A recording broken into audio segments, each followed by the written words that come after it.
10ஆம் வகுப்பு கணிதம் இயல் 6 முக்கோணவியல் பயிற்சி 6.4 வினா எண் 5 இந்த வீடியோல பார்க்கலாம்.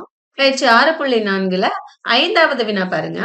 66 மீட்டர் உயரமான அடுக்குமாடி குடியிருப்பின் உச்சியிலிருந்து ஒரு விளக்கு கம்பத்தின் உச்சி மற்றும் அடியின் ஏற்ற கோணம் மற்றும் இறக்க கோணம் 60 டிகிரி 30 டிகிரி எனில் பின்வருவனவற்றை காண்க. 1. விளக்கு கம்பத்தின் உயரம். 2. விளக்கு கம்ப உயரத்திற்கும் அடுக்குமாடியின் உயரத்திற்கும் இடையே உள்ள வித்தியாசம். 3. விளக்கு கம்பத்திற்கும் அடுக்குமாடிக்கும் இடையே உள்ள தொலைவு. முதல்ல நாம இதுக்கு படம் வரைவோம். 66 மீட்டர் உயரமான அடுக்குமாடி குடியிருப்பு, அதைவிட உயரமான விளக்கு கம்பம் நம்ம வரைய போறோம். இது அடுக்குமாடி குடியிருப்பு, இது விளக்கு கம்பம். தரை வரைஞ்சுக்கிறோம். குடியிருப்பின் உச்சியிலிருந்து விளக்கு கம்பத்தின் உச்சி மற்றும் அடியின் ஏற்ற கோணம் இறக்க கோணம். இங்கிருந்து விளக்கு கம்பத்தின் உச்சியை பார்க்கிறோம், ஏற்ற கோணம். இங்கிருந்து விளக்கு கம்பத்தின் அடியை பார்க்கிறோம், இறக்க கோணம். பார்வை கோடு வரைவோம். ஏற்ற கோணம் 60 டிகிரி, இறக்க கோணம் 30 டிகிரி. கணக்குல சொல்லியிருக்காங்க அடுக்குமாடி குடியிருப்பின் உயரம் 66 மீட்டர் அப்படின்னு. அதனால இது 66 மீட்டர் அப்படின்னா இதுவும் 66 மீட்டர் தான் இல்லையா?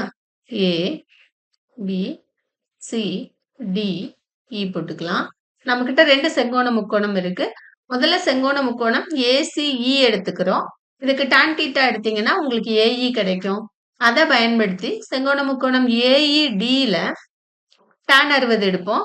எடுத்தோம்னா நமக்கு டிஇ கிடைச்சிரும். இதுல இருந்து நாம விளக்கு கம்பத்தின் உயரத்தை கொடுத்துடலாம். பாருங்க, செங்கோண முக்கோணம் ஏஇசியில் டான் தீட்டா எடுக்க போறோம். டான் தீட்டா சமம் எதிர்பக்கம் பை அடுத்துள்ள பக்கம். டான் தீட்டா இருக்க இடத்துல என்ன போடணும்? 30 டிகிரி சமம் எதிர்பக்கம் 66 பை அடுத்துள்ள பக்கம் ஏஇ. டான் 30 டிகிரியோட மதிப்பு 1/√3 சமம் 66 பை ஏஇ. ஏஇயை மேல கொண்டு போங்க, √3 இங்க கொண்டு போங்க. ஏஇ சமம் 66√3 மீட்டர்னு நமக்கு கிடைச்சிருக்கு. நம்ம கிட்ட இன்னொரு செங்கோண முக்கோணம் இருக்கு இல்லையா?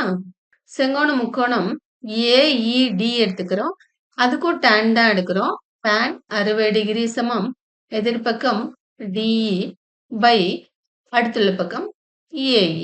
டான் 60 டிகிரியோட மதிப்பு √3 சமம் டிஇ நமக்கு தெரியாது, அப்படியே வச்சுக்குவோம்.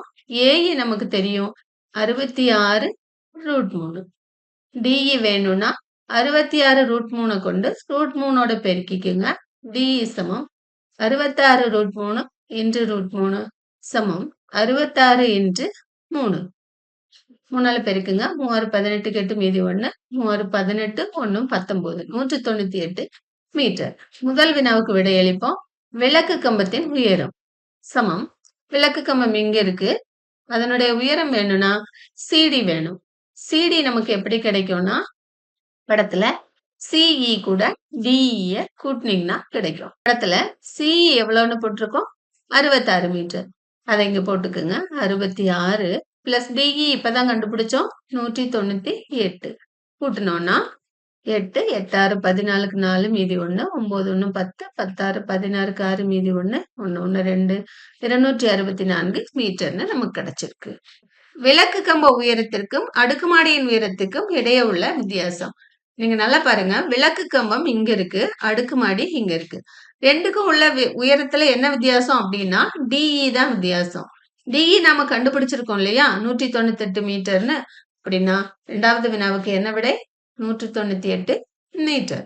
மூன்றாவது வினா பாருங்க, விளக்கு கம்பத்திற்கும் அடுக்குமாடிக்கும் இடையே உள்ள தொலைவு. விளக்கு கம்பம் இங்க இருக்கு, அடுக்குமாடி இங்க இருக்கு. இந்த ரெண்டுக்கும் இடைப்பட்ட தொலைவு ஏஇ சிபி ரெண்டுமே தான் இல்லையா? ரெண்டும் ஒரே தொலைவு தானே. ஏஇ நாம கண்டுபிடிச்சிருக்கோம் 66√3. 66 பெருக்கல் √3 மதிப்பு 1.732. பெருக்கணும்னா பெருக்குங்க. 2 12க்கு 2 மீதி 1. 6 3 18 1 19 மீதி 1. 6 7 42 1 43 மீதி 4 1 6 6 6 4 10. அதே தான் திருப்பியும் வரும் இல்லையா? 1 0 3 9 2 விட்டுங்க. 2 11க்கு 1 மீதி 1 13க்கு 3 மீதி 1 4 1 1.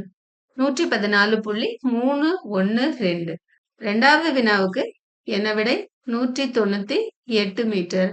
மூன்றாவது வினா, விளக்கு கம்பத்திற்கும் அடுக்குமாடிக்கும் இடையே உள்ள தொலைவு சமம் 114.312 மீட்டர்னு நமக்கு கிடைச்சிருக்கு.